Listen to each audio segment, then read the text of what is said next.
Sabe aquela sensação de ler o diário de alguém? Mas não um diário qualquer, o diário da alma da pessoa, escrito ao longo de 10 anos. Pois é mais ou menos essa experiência de abrir Seres Papefico número 3, uma obra fascinante e muito, muito pessoal do autor brasileiro Zé Lopes.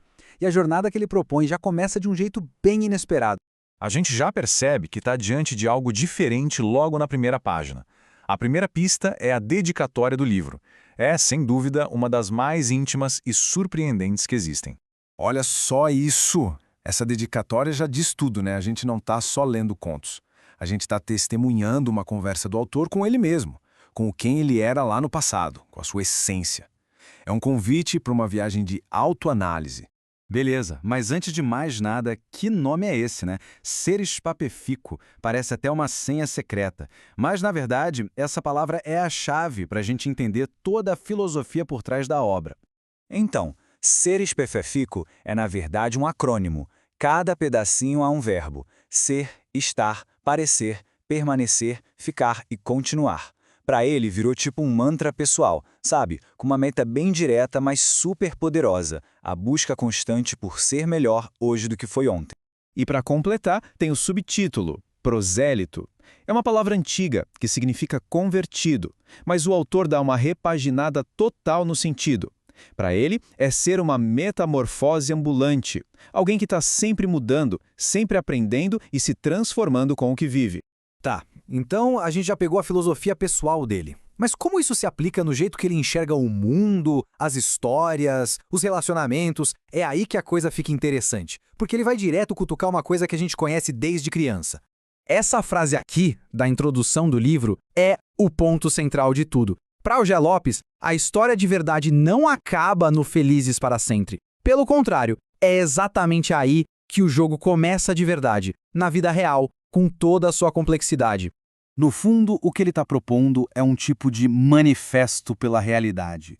É sobre desafiar aqueles contos de fadas perfeitos, sabe? Porque, na vida real, criar essas expectativas gigantescas só leva à frustração.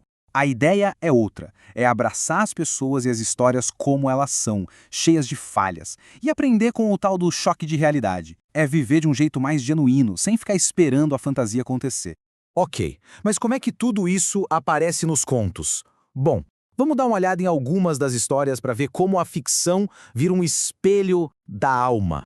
O primeiro conto, Ele, Ela, já começa com um contraste forte. De um lado, tem o ele, que acha que tá tudo normal, mas vive uma pressão danada e não se conhece de verdade. Do outro, a ela, que vive num mundo de sonhos, bem longe da realidade. E a gente fica lendo, pensando que é um casal, talvez dois amigos brigando, um suspense vai se criando. Mas a grande pergunta é: quem são de verdade esse ele e essa ela? E aí vem a virada. O conto inteiro era um diálogo interno. O ele é o próprio autor. E a ela era a alma dele. É uma baita metáfora sobre aquele conflito que todo mundo tem dentro de si, né? A busca por um equilíbrio. Genial. Depois dessa viagem para dentro, o livro nos joga no mundo dos relacionamentos, com o conto Vale. A própria imagem já dá o tom. Fala de conexão, mas também de distância, das escolhas que a gente faz.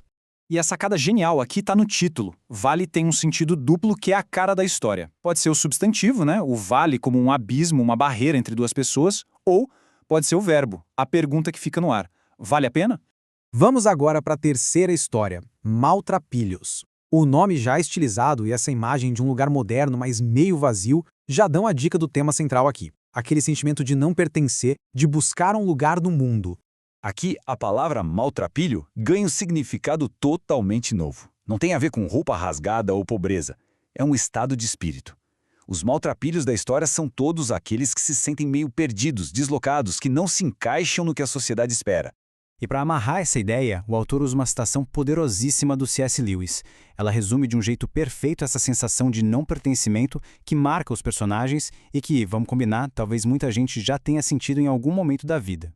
Mas o mais incrível é entender que essas histórias não surgiram do nada, uma depois da outra. Elas fazem parte de um projeto imenso de uma década inteira. É como se fosse um mapa da evolução do próprio autor ao longo do tempo. Essa linha do tempo mostra bem essa jornada. Tudo começa lá em 2014, com aquela primeira história sobre o eu. Depois vem um ano super criativo com um monte de contos. Em 2020, as histórias começam a refletir a pandemia, a quarentena, e tudo se fecha em 2024. É, literalmente, uma década de vida que virou literatura.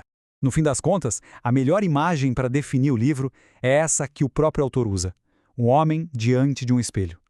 Cada conto é um reflexo, uma forma de se enxergar melhor, de entender as próprias mudanças, os próprios conflitos.